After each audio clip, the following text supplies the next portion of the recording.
कि अगर गुरुजी आंख में कुछ चला जाए तो क्या करें। कहने वाला कोई कुछ भी कहता रहे, हम अपनी जिंदगी का अनुभव, क्योंकि प्लेयर भी रहे हैं, कोच भी रहे हैं, आज भी हैं, तो क्या करते रहे हैं। आप फिल्टर वाला पानी, बिल्कुल साफ सुथरा पानी हो, उसको लीजिए, एक कप में ले लो, साफ सुथरा कप होना चाहिए, बिल्कुल क्लीन होना चाहिए। या फिर अपने हाथों को अच्छे साबुन से धो के ऐसे अंजलि भर लो, आसान सा तरीका है। और आंख को ऐसे लगाओ, मतलब नीचे मुंह करके, ऐसे बिल्कुल ऐसे नीचे मुंह करके ऐसे अंजलि आपने लगाई, उसमें पानी भरा हुआ है, उसमें आंख को खोलो बंद करो, खोलो बंद करो, खोलो बंद करो, ऐसे ऐसे। यकीन मानो सिर्फ वो कण गया वो ही नहीं निकल जाएगा, बल्कि कई आंखों की बीमारियां भी इससे दूर होती हैं। और इस पे हमारे कुछ डॉक्टर साहबानों ने रिसर्च किया हुआ है ऑलरेडी, और वो कहते गुरुजी एक के यहाँ हल्की हल्की फिंसियां टाइप हो गई, छोटे छोटे दाने यहाँ, और ऐसे उसने लगातार कुछ 15 दिन या 20 दिन किया और उसकी आंख के वो दाने गायब हो गए, वो तंदुरुस्त हो गई आंखें। यहाँ भी बच्चे हाथ खड़ा कर रहे हैं कि हाँ गुरुजी मेरे साथ भी ऐसा हुआ है, बीच बीच में 2-4 बच्चों ने हाथ खड़ा किया। तो मतलब इस तरह से कितना बढ़िया तरीका है, कोई दवाई नहीं, पानी बढ़िया होना चाहिए, उसमें मिट्टी ना हो, या हाथ भी बढ़िया से धुले हों, पूरे सैनिटाइज करके अच्छे से हाथ साबुन से धो के, फिल्टर वाला पानी हो, और उसमें आंख खोलने बंद करें, तो ऐसा करने से ठीक हो जाता है। कई इसमें फिर लिख के आया कि जी जुकाम वगैरह हो जाता है, नजला, प्रैक्टिकली जो हमने करके देखा, हम कोई डॉक्टर नहीं है, आयुर्वेदा पढ़ा है, पवित्र वेदों को पढ़ा है, करके देखा प्रैक्टिकली। एक जब आप नहाते हैं तो नहाते समय पानी को अंजलि में भरें, एक नाक का छिद्र बंद करके ऐसे थोड़ा सा ऊपर चढ़ाए नाक के, और फिर निकाल दें। फिर दूसरी साइड आप 5-4 बार इधर 5-4 बार इधर ऐसे करें, जोर से नहीं, प्रेशर से नहीं, पर करें, और फिर उंगली से चेक करेंगे तो आपका नाक बिल्कुल साफ आएगा। इसका मतलब आपने नाक का फिल्टर साफ कर लिया, ये हकीकत है। उसमें जो कण फंसे हुए हैं, ये भगवान ने ऐसे बाल नहीं बनाए बच्चों, कहीं आप तो अंदर नोजल फंसा फंसा के साफ कर लेते हो। हम नहीं रोकते किसी को, चाहे कहीं तक ही साफ कर लो, कोई फर्क नहीं पड़ता, पर राम जी ने ये फिल्टर बनाए हैं।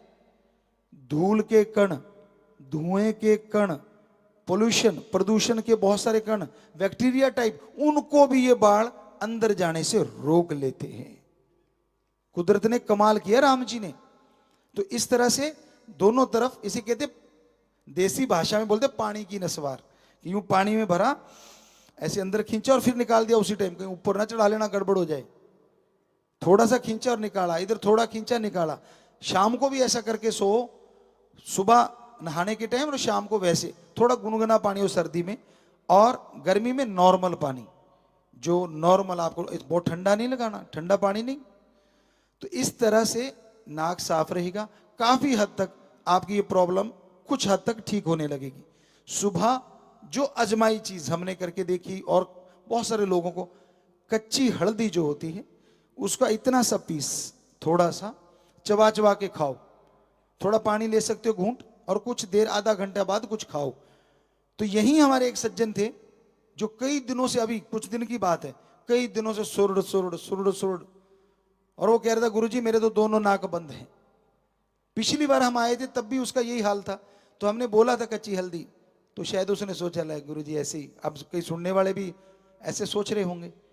फिर उसने ली अभी 5-1 दिन पहले, और फिर उसका 4 दिन बाद मास्क उड़ गया और जुकाम भी उड़ गया। हमने क्या हाल है, कहता गुरुजी माफ करना, मैंने आपकी बात पहले क्यों नहीं मानी, 1 महीना 1.5 महीने से 2.5 महीने परेशान रहा हूं, आज 5-6 दिन हुए हैं और बिल्कुल फ्री हो गया हूं, कोई जुकाम नहीं, कुछ नहीं है। ये देसी नुस्खे हैं, कोई गारंटी वाला नुस्खा नहीं होता। अपने पे किया, हाँ हमें फायदा, बहुत सारे बच्चों ने करके देखा उनको फायदा हो गया, पर आप लेने से पहले थोड़ा सा किसी डॉक्टर की राय ले लीजिएगा। कई बार होता है कि ये थोड़ी गर्म होती है, आपके तेजाब वगैरह या कोई थोड़ा बहुत हो सकता है साइड इफेक्ट, लेकिन इतनी सी लेने से कोई साइड इफेक्ट इतना नहीं होता। तो इस तरह से नाक साफ किया। और एक और तरीका जो हमने आजमाया वो है कि जब आप नहाने लगो वैसे तो आप करोगे नहीं। नहाते टाइम जितना का पानी गर्म मुंह में रख सकते हो, उबलता हुआ मत रखना भाई, ठंडा भी मत रखना। जितना गर्म आप मुंह में रख सकते हो, जितना सह सकते हो, उतना गर्म पानी मुंह में रखो और फिर साबुन वगैरह लगाओ, नहाते रहो। पानी मुंह में रहना चाहिए।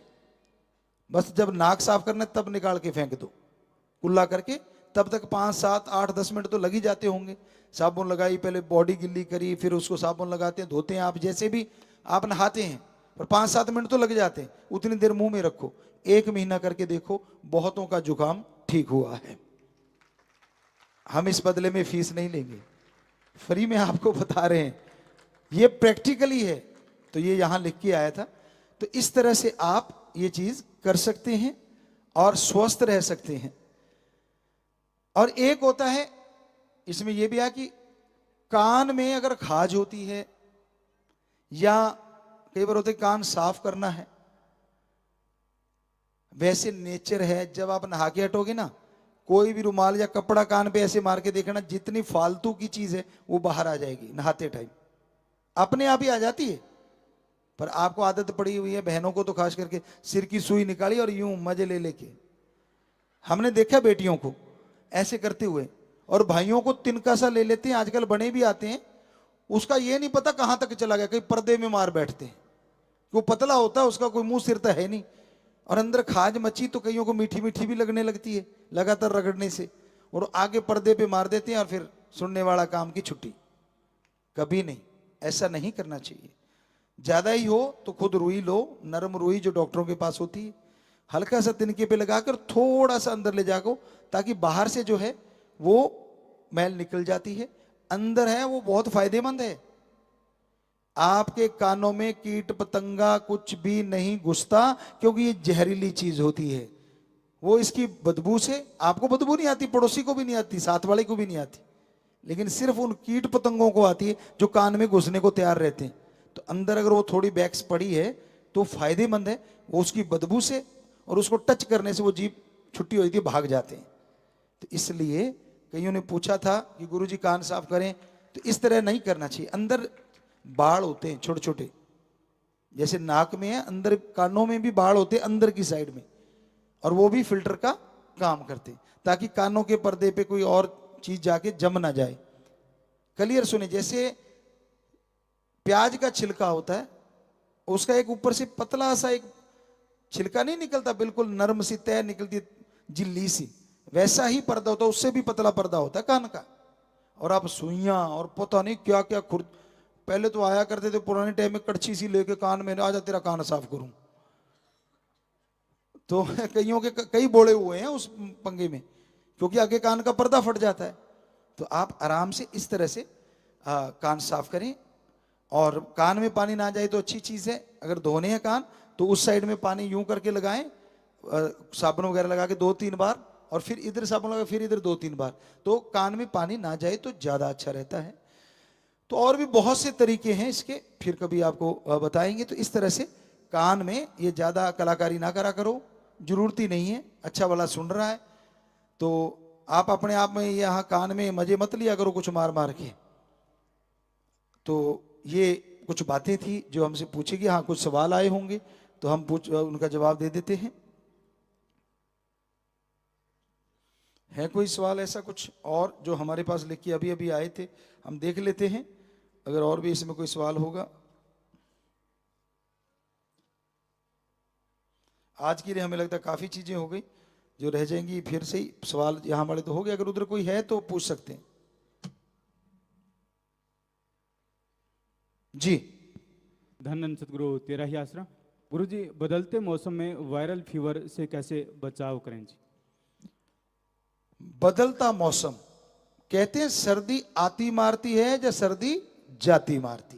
ये पुराने बुजुर्गों की कहावत है कि जब सर्दी आती है तो गड़बड़ करती है और जब जाने लगती है तो गड़बड़ करती है। होता क्या है, आप पहलवान बन जाते। एक दिन गर्म हुआ, फरवरी का महीना जैसे चल रहा है, सर्दी तो चली गई, आधी बाजू का पहना करा, रात को कड़ाके की सर्दी, और एकदम से ठंड लग जानी है, नेचुरली है, क्योंकि पहले आप बॉडी को गर्म कपड़ों के आदी बना चुके हो। अगर आप आधी ही आधी कई ऐसे भी होते हैं सर्दी में बनियान में ही घूमते रहते हैं, फर्क ही नहीं पड़ता। हम राजस्थान में ऐसे होता था, हमारे वहाँ ऐसे था। लेकिन उससे क्या होता, गर्म सर्द हो गया तो आपको जुकाम वगैरह या फिर ये जैसे वायरल बुखार तो वो हो जाता है। मौसम के कारण भी बहुत ये चीजें होती हैं। बैक्टीरिया वायरस बढ़ जाते हैं कि जैसे रात के समय में एकदम से सर्दी दिन में गर्मी हुई, वो छुप गए कहीं ना कहीं अपना जगह तलाशी और रात को एकदम से निकले, तो वो भी गड़बड़ है। खान पान में आपने चक्कर डाल दिया, कोई गर्म चीज ले ली और फिर से देखा अच्छा आज तो मौसम गर्म गर्म है, ठंडा ठोक लिया, उससे बुखार हो जाता है। और फिर ये वायरल अगर हो गया तो फिर इससे परहेज रखिए, कम से कम मास्क चढ़ा के रखो। दूसरों को तो मत करो, कहता नहीं मेरे को हुआ है तो मेरे ताए को, चाचे को, माँ को, बाप को क्यों नहीं। और वायरल तो तैयार बैठा होता है, वायरल मतलब फैलने वाला, तो फैलने वाली चीज है, अपने तक सीमित रख लो, 5-7 दिन में चढ़ के उतर जाएगा। दवाई डॉक्टर कहते होते हैं दवाई ले लो तो 1 हफ्ते में, दवाई नहीं लोगे तो 7 दिन में, बात एक ही है। वो 1 हफ्ता भी 7 दिन है, पर जानबूझ के कहते हैं वो कि भाई दवाई ले लोगे तो सिर्फ 1 हफ्ते में, वरना 7 दिन लगेंगे। तो इसलिए बुखार की दवाई तो ले लेनी चाहिए अगर आप परेशान हो रहे हैं, हम नहीं कहते दवाई ना लो, लेकिन मोस्टली आप अपना बचाव रखिए। आप जैसे मान लो अंदर ठंड है बाहर गर्मी है, तो आप जब जाएं थोड़ा बॉडी को अगर अंदर एसी वगैरह चला रखा है आपने तो वो बंद करो, टेम्परेचर को बढ़ने दो, क्योंकि अंदर वाला धीरे धीरे बढ़ेगा। तो इस लायक हो जाए कि जब बाहर जाओ तो अंदर और बाहर का टेम्परेचर मेंटेन रहे, तो उससे आप बीमारियों से बचा जा सकता है। जी अगला सवाल है गुरुजी, आंखों की रोशनी कैसे बढ़ाएं? आंखों की रोशनी एक्सरसाइज है, और हमने जो तजुर्बा करके देखा, मीठी जो मिर्च होती है वो खाते हैं आप सलाद के साथ, हरी मिर्च मीठी जो होती है वो बहुत ही अच्छी रहती है। हमें नहीं पता क्यों, पर हमने तो अपने पे आजमा के देखा, वो उसका फायदा बहुत होता है। और एक्सरसाइज करो, और भागते हैं भागो भी नहीं, जॉगिंग भी नहीं करो, बीच का एक तरीका होता है कि अपनी बॉडी उछले, इस तरह से चलो, आप रनिंग करो ना, वो रनिंग है ना वो वॉकिंग है ना जॉगिंग है, तो बीच का सा एक चीज होती है, तो उसमें आप मेडिटेशन करो आते जाते श्वास। उससे क्या होता है, ऑक्सीजन का फ्लो जो है वो हमारी सारी नाड़ियों की सफाई कर देता है। जैसे हम भागते हैं, ये पोजीशन आ जाती है श्वास की 2 टाइमों में, छोड़ते टाइम और लेते टाइम, मतलब 2 बार खींचा 2 बार छोड़ा। अब क्योंकि भाग रहे हैं नेचुरली लेना पड़ेगा, तेजी से लेते जाओगे तो प्रेशर से, हमने अपने पे आजमाया, प्रेशर से क्या होता है, बहुत सारी बंद नाड़ियां खुल जाती हैं और बहुत सारी ब्लॉकेज खत्म हो जाती है। सिर्फ आंखें ही नहीं, पूरी बॉडी का फायदा होता है, आंखों का तो फायदा होता ही होता है। और भी बहुत से तरीके हैं, आंखें बंद करके आंखों को क्लॉकवाइज ऐसे ऐसे अंदर ही अंदर घुमाओ, फिर एंटी क्लॉकवाइज घुमाओ, ऊपर नीचे लेके जाओ, ज्यादा ना चढ़ा बैठना, नॉर्मली ऊपर नीचे लेके जाओ और ब्लिंक करो तेजी से, यूं यूं यूं यूं, तो जो कण वगैरह होते हैं वो भी निकल जाते हैं। तो इस तरह आंखों की संभाल करें, और पानी वाला तरीका तो आपको बताया ही बताया। और शुगर वगैरह है, हाई ब्लड प्रेशर है, उनको भी कंट्रोल रखो, कहीं ये पानी पुनी कर दे और पेट बढ़ के गुब्बारा बन जाए और मोटापा बढ़ जाए तो भाई फिर क्या करेंगे ये चीजें। बॉडी को भी एक्सरसाइज से सही करके रखो। जी अगला सवाल यही था गुरुजी कि ब्लड प्रेशर को कैसे कंट्रोल करें?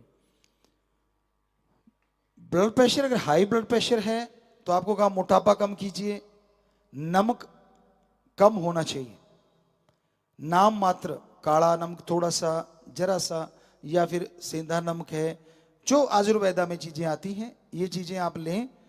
और दूसरा, मेडिटेशन करें ताकि दिमाग में कोई बोझ ना बने, गुस्सा नहीं आएगा, बोझ नहीं होगा दिमाग में, तो जो हाई ब्लड प्रेशर है नॉर्मली कम हो। और अगर आप भागने लग जाएं, एक्सरसाइज करने लग जाएं, यकीन मानिए नीचे ऊपर वाले सारे ब्लड प्रेशर ठीक हो जाते हैं।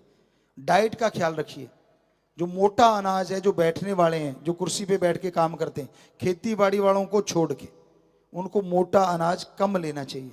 फ्रूट ले लो, या आप खीरा वगैरह या सलाद वगैरह खाया करो, ज़्यादा खाना लो लेकिन थोड़ा, 50% सलाद, आधा घंटा पहले 50% खाना ले लो। और 12 बजे तक जितना बॉडी वेट है इंटू 10 ग्राम हो सके तो कोई फ्रूट किसी भी तरह का आप लेके देखिए, जो भी उपलब्ध हो, जैसा भी आपको मिल जाए, बेर है, कोई भी चीज़, फ्रूट तो फ्रूट ही होता है, जो हल्का केला मिल गया, जो भी मिलता है आसानी से उपलब्ध होता है, तो वो उतना सा इकट्ठा मत खाइए, उसको अलग अलग तरह से खाएं।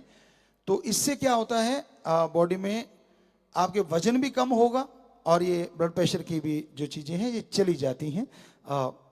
ये भी एक तरीका है आयुर्वेदा का, अगर करके देखोगे तो पता चलेगा। गुरुजी, बालों का झड़ना कैसे रोके?